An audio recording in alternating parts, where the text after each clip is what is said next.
everybody, welcome to Isolation. So Bud's Theatre have decided in the current climate that we need to think about the future, and so what we've decided is we're hoping that the virus will be under management by June, and so we will resurrect our June camps. So for children who want to come and join us and play together.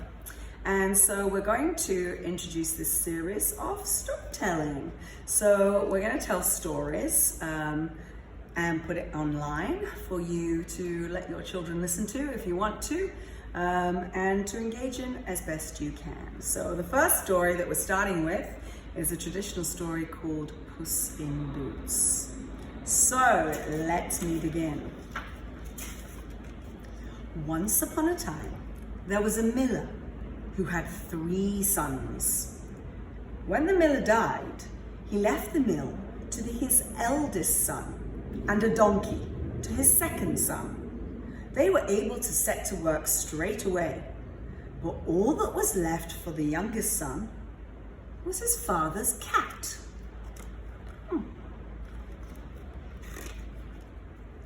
Poor Puss, said the miller's son. How shall we manage? Don't worry, said the cat. Give me a pair of boots and a bag and we'll do very well together. When the miller's son brought the things the cat wanted, Puss got ready. He put on his boots and left the bag, filled it with lettuce leaves and left it in a field. Very soon, a little rabbit came to nibble the lettuce.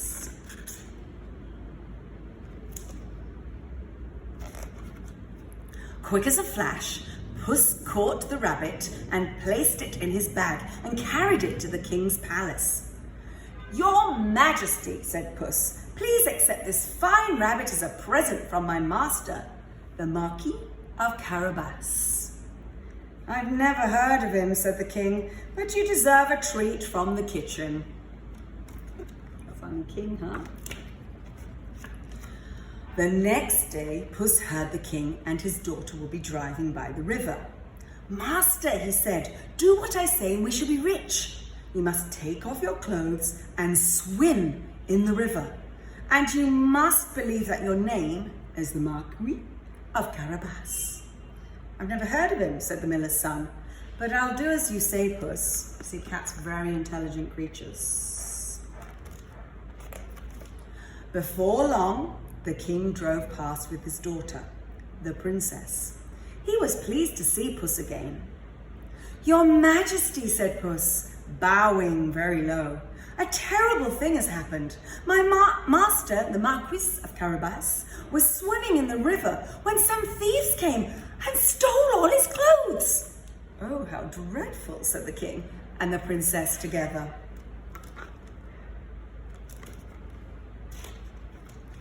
The king set off to the palace for some clothes. When the miller's son put them on, he looked very handsome. Please come and ride in my carriage, said the king. May I present my daughter? See, he looks very smart in his new clothes. Puss ran quickly on ahead. When he saw some men making hay in a field, he shouted to them, the king is coming. If he asks you, must say that the land belongs to the Marquis of Carabas. Never heard of him, said the haymakers, but we'll do as you say. See, people are so compliant. That means they do what they're told. That's good. Soon the king drove past in his carriage with the princess and the miller's son. Tell me, my man, said the king to a haymaker, whose land is this? Oh, it belongs to the Marquis of Carabas, your Majesty, the man replied at once.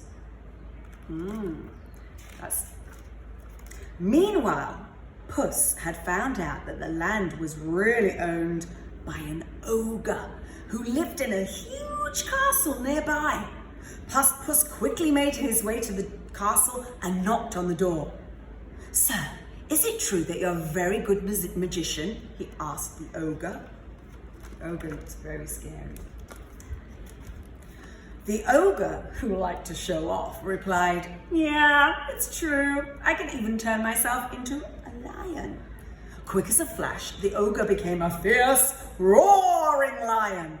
Puss was so startled that he scrambled to the top of the chest of drawers to hide. When the ogre had changed himself back again, Puss jumped down. Turning into a lion must be easy for someone as big and strong as you, he said. But can you turn yourself into a tiny little mouse? Of course I can, roared the ogre. Just watch. In the blink of an eye, the ogre became a little mouse, scurrying across the floor. Puss instantly pounced on him and ate him up. Now that the ogre is gone, Puss said to himself, this castle will make a very fine home for my master, the Marquis of Carabas.